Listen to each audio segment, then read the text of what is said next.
नमस्कार, मी ईशा जगताप. हितगुजमध्ये आपलं स्वागत आहे. या विशेष कार्यक्रमात आपण आरोग्य विषयक हिताच्या गप्पा गोष्टी करतो थेट तज्ज्ञ डॉक्टरांसोबत. आजचा विषय अतिशय महत्त्वाचा आहे. आज आपण जाणून घेणार आहोत त्वचारोग सोरायसिस विषयी. या आजारावर आयुर्वेदात नेमके कोणकोणते उपचार आहेत याविषयी आपल्याला सविस्तर मार्गदर्शन करणार आहेत डॉक्टर शिवरत्न शेटे. नमस्कार डॉक्टर, कार्यक्रमात आपलं स्वागत. नमस्कार. डॉक्टरांची आपल्याला सुरुवातीला ओळख करून देते.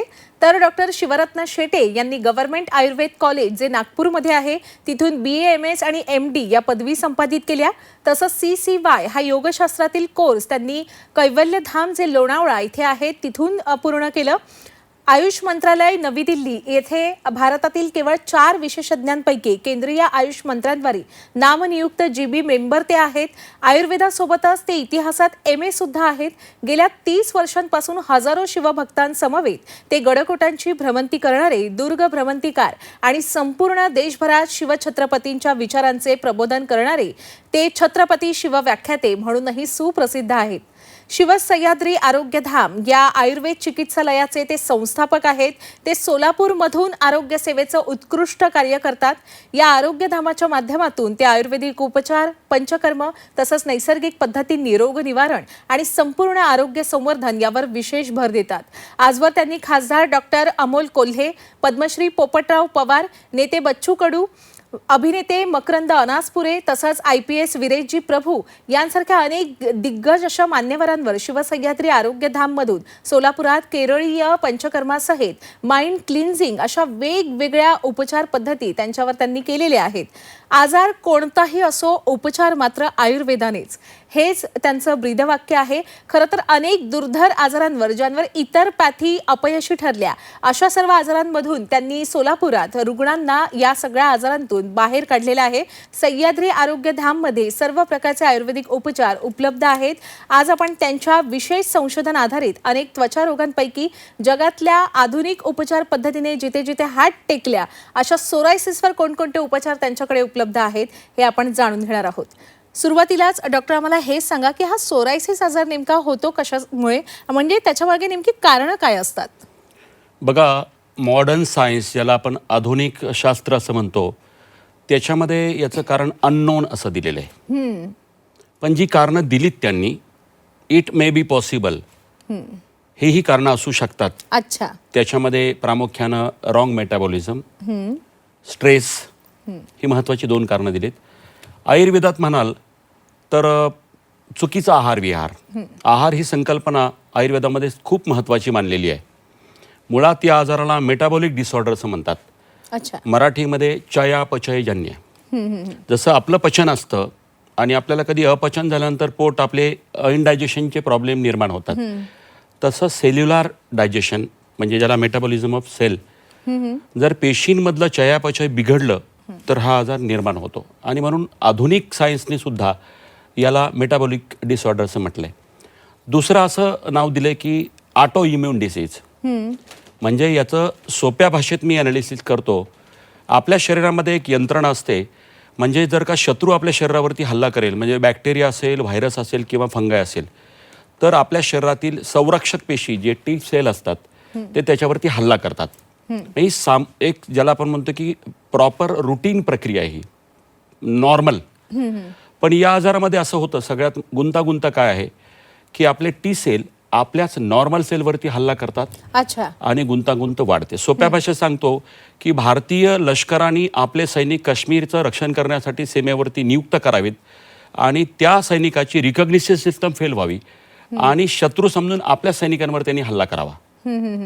असं या आजारामध्ये T सेल शत्रूवर हल्ला करण्याच्या ऐवजी आपल्या नॉर्मल सेलवर हल्ला करतात आणि गुंतागुंत होऊन स्किन सेल बाहेर येतात. अच्छा.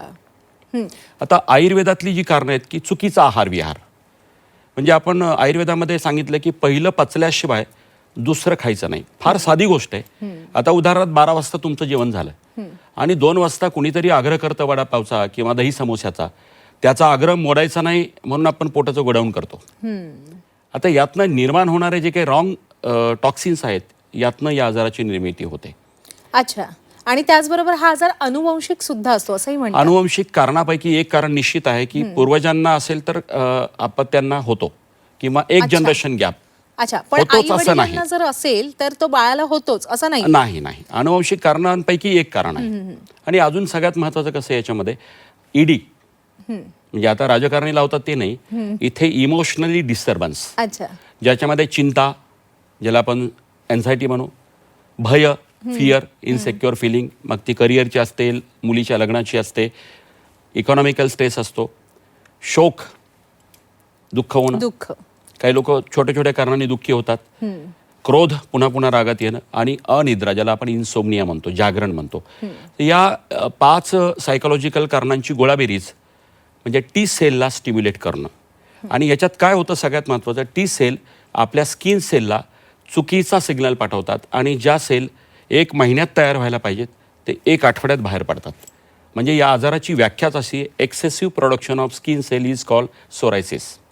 अच्छा, बरं, ही सगळी कारणं आपण सविस्तरपणे सांगितलेलीच आहेत, पण जो सर्वसामान्य व्यक्तींच्या मनात जे कारण असतं ना, ते म्हणजे मी आज घरात मासे असताना दूध प्यायले, या आहारामुळे माझ्या चेहऱ्यावर पांढरे डाग उठले, चट्टे आले, हा एक समज असतो की गैरसमज असतो डॉक्टर? कसं आहे, माणूस ठरून मासे दुधात बुडून खात नाही. खाल्लं समजा जातं चुकीचं. फिश खाल्ले तर त्याच्यानंतर 1 तासाभरानंतर त्याच्या अगोदर कुणीतरी दूध देतं, दूध घ्या म्हणून, किंवा आईस्क्रीम जरी खाल्लं काही तरी. पण असेल. दुधासोबत 4 संयोग कधीही नको कोणत्याही त्वचा आजाराला. दुधासोबत कोणतंही फळ नको. आता आपण मिल्कशेक घेतो, हो, फ्रूट Custard. सलाद घेतो, तर हेही आयुर्वेदाला मान्य नाहीये.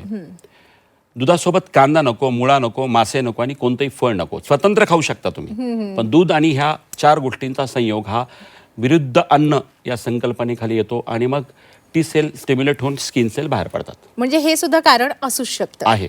अच्छा, बरं, जेव्हा सोरायसिस होतो, तो बरा करायचा असतो, तेव्हा असं म्हणतात की आयुष्यभरासाठी औषधं आपली पाठ काही सोडतच नाहीत, ती खावीच लागतात. हे खरं आहे डॉक्टर? मॉडर्न सायन्समध्ये हे खरं आहे की कित्येक रुग्ण मॉडर्न सायन्समध्ये तू कधी बराच होणार नाही, डिप्रेशनमध्ये आलेले की आपण आता कधीच बरं होणार नाही, या डिप्रेशनमध्ये अनेक रुग्ण आपल्याकडे आलेले.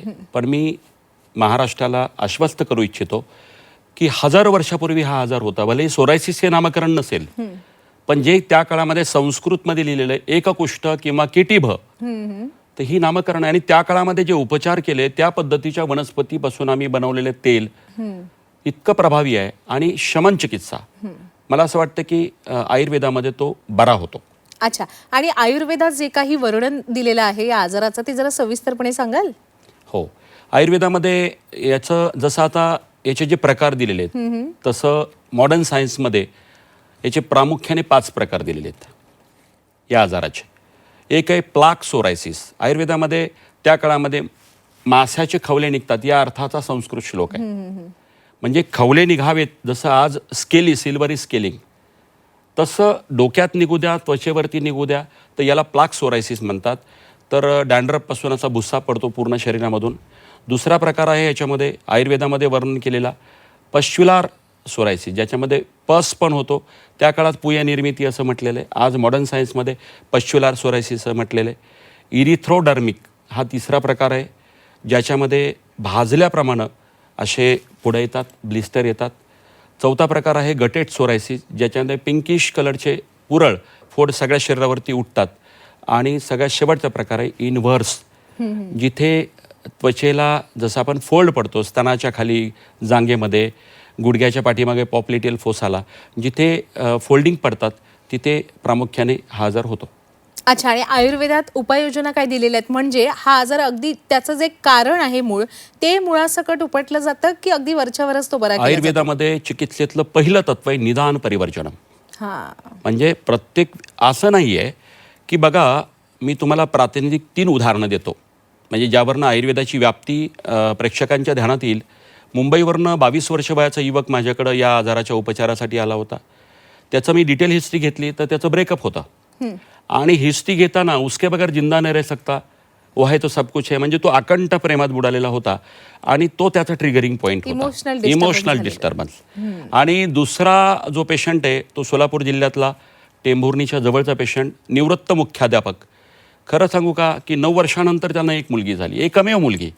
आणि लग्नानंतर तिचा मृत्यू झाला. मग आत्महत्या की हत्या याच्यावरती वाद होते.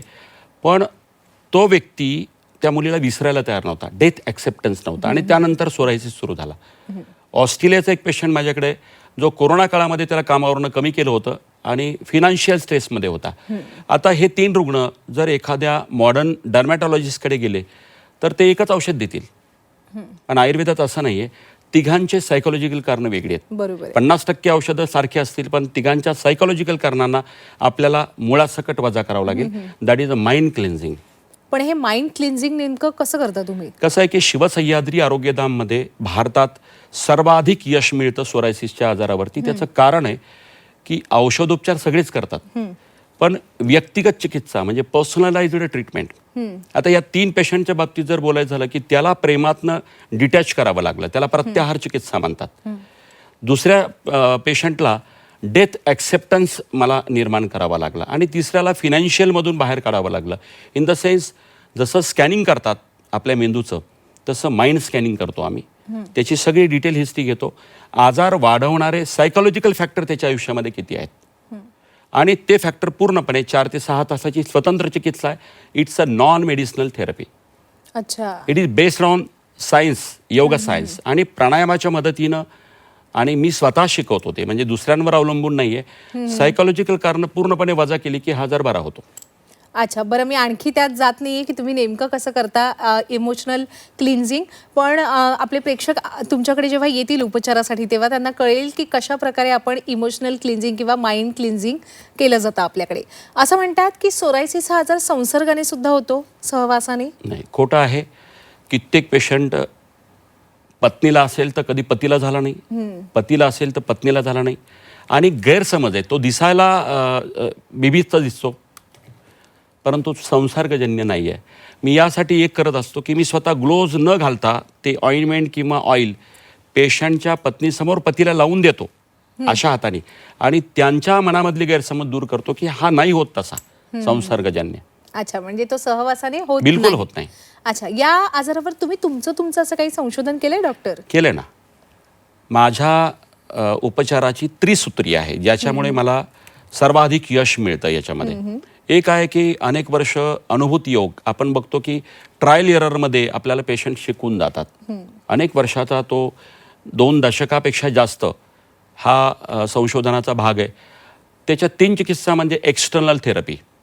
त्याला आपण वेगवेगळ्या पद्धतीने 3 पद्धतीनं आम्ही ऑइल जे वेगवेगळ्या वनस्पती टाकून बनवलेलं आहे आयुर्वेदाच्या पद्धतीनं, जे सूर्यतापी पद्धतीनं बनवतो आम्ही. ते ऑइलमध्ये ज्या वनस्पती टाकायच्या आणि सूर्याच्या वरती प्रकाशामध्ये ते ठेवायचं, त्यातलं एक्स्ट्रॅक्ट नॅचरली उतरतं. म्हणजे जास्त हीट जर दिली तर त्यातले व्होलाटाईल सबस्टन्स निघून जातात. ते बनवलेलं एक ऑइल आहे. त्याच्यानंतर लावायचं लोशन आणि क्रीम, अशा लावायच्या 3 पद्धती. आणि व्यक्तीनुसार वातपित्त कफ हे प्रकृती काढल्यानंतर त्या व्यक्तीला कोणत्या उपचाराची गरज आहे ते इंटरनल मेडिसिन जे आम्ही 80% स्वतः बनवलेले असतात आणि 20% फक्त कंपन्यांची औषधं आम्ही वापरतो.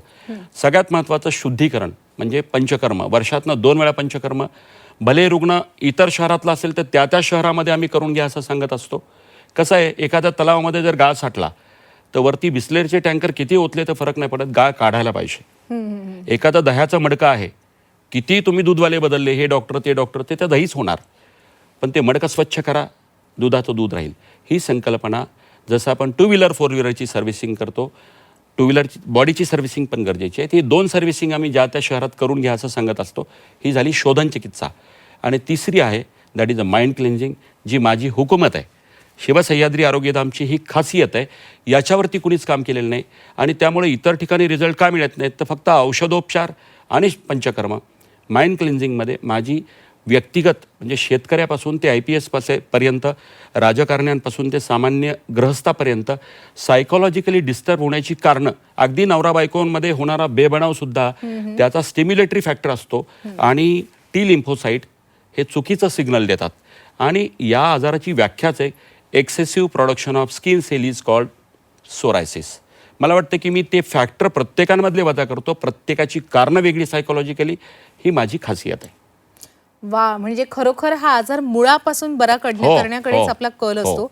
आणि आता आपल्याकडे कोणकोणती उपाययोजना आहे, उपचार आहेत, याविषयी आपण सविस्तरपणे माहिती दिलेली आहे.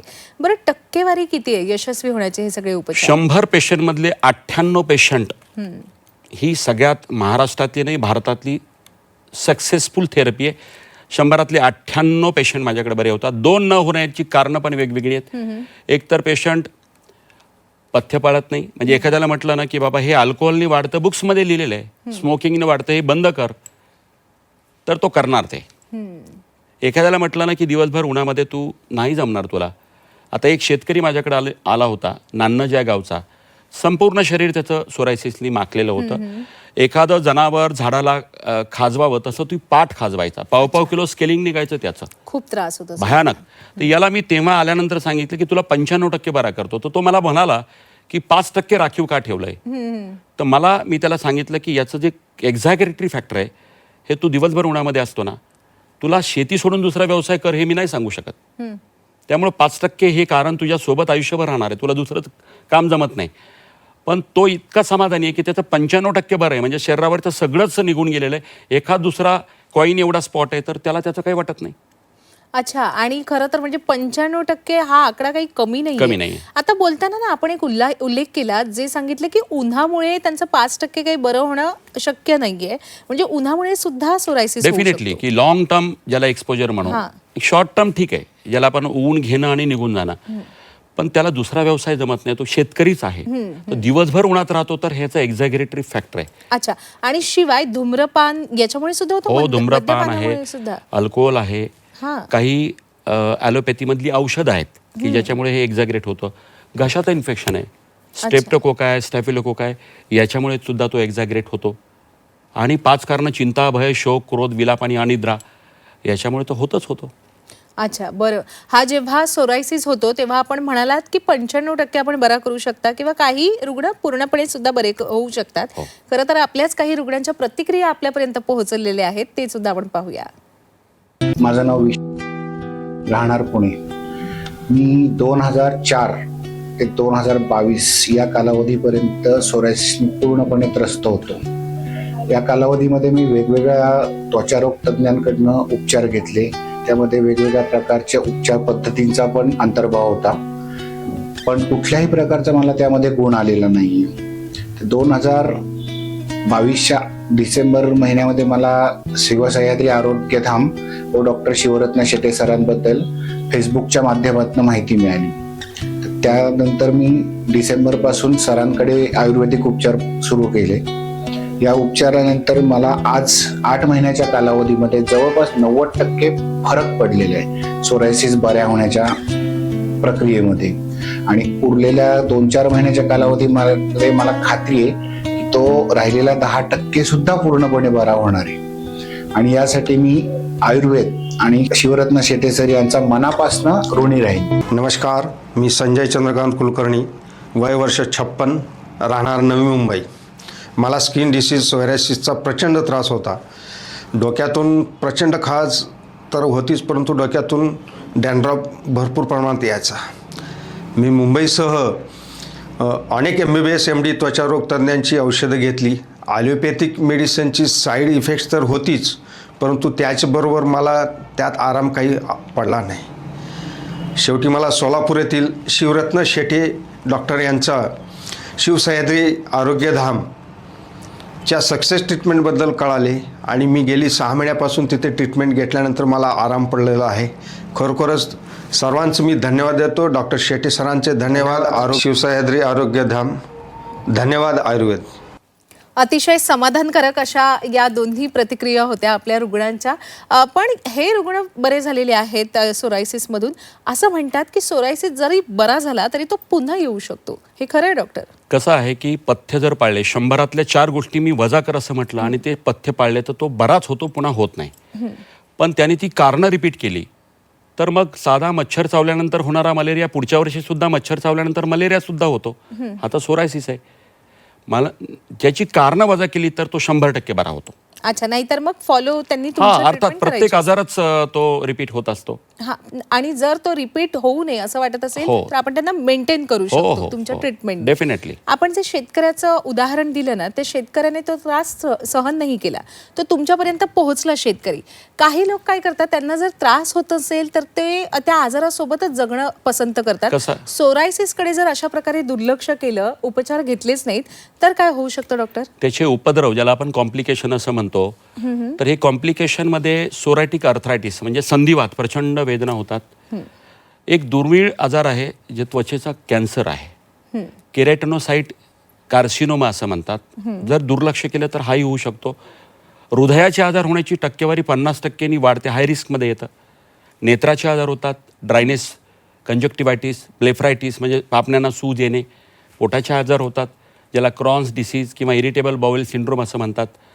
तर असे धोकादायक कॉम्प्लिकेशन वर्णन केलेले आहेत. अच्छा, त्यामुळे वेळीच या आजाराकडे लक्ष द्यायला हवं नक्की. आणि ताबडतोब डॉक्टरांचा सल्ला घ्यायला हवा. नक्की. आपण जी टक्केवारी सांगितली ना ती सुद्धा खूप समाधानकारक आहे की पूर्णपणे बरा होऊ शकतो रुग्ण, हो. किंवा आपण सांगता की आपल्याला किती बरं वाटेल. पण मग या सगळ्यासाठी कालावधी किती लागतो? कालावधी कसा आहे की व्यक्तिपरत्वे बॉडी रेस्पॉन्स बदलतो. म्हणजे एखाद्या व्यक्तीला मी म्हटलं ना की अंदाजे 2 वर्ष लागेल, तर ती पेशंट 2 महिन्यातही बरी झालेली आहेत. आणि एखाद्याला 2 महिने लागतील हे सांगून सुद्धा 6 महिने लागलेले आहेत. त्यामुळं सांगितलेला पथ्यपाणीचा विचार आणि त्याचा शरीराचा प्रतिसाद हा व्यक्तिपरत्वे बदलतो. निश्चित बरा होतो हे ठामपणे सांगतो. कालावधी कमी अधिक व्हरायबल राहील. अच्छा, बरं डॉक्टर, आता आलेलो आहोत आपण या कार्यक्रमाच्या समारोपाकडे. जाता जाता आपल्या सर्व प्रेक्षकांना काय मोलाचा सल्ला द्याल, अगदी थोडक्यात? कसं आहे, 2च महत्त्वाच्या गोष्टी आहेत की भूक लागली तरच जेवण करा. भूक नसताना टाकणं हा पण रॉंग मेटाबॉलिझम, ज्याला सेल्युलर मेटाबॉलिझम बिघडणं म्हणतो. तर हे महत्त्वाचं. वेळेवर झोप, तणावमुक्त जीवन आणि भूक असतानाच खाणे एवढंच पाळा. खूप महत्त्वाचा सल्ला दिला आपण आणि खरं तर अतिशय आता आम्हाला एवढं सखोल असं मार्गदर्शन आपण केलं त्याबद्दल आपले मनापासून आभार. धन्यवाद. प्रेक्षक हो, हितगुजमध्ये वेळ झाली आहे इथेच थांबण्याची. पण ताज्या घडामोडींसाठी नेहमीच पाहत रहा झी 24 तास.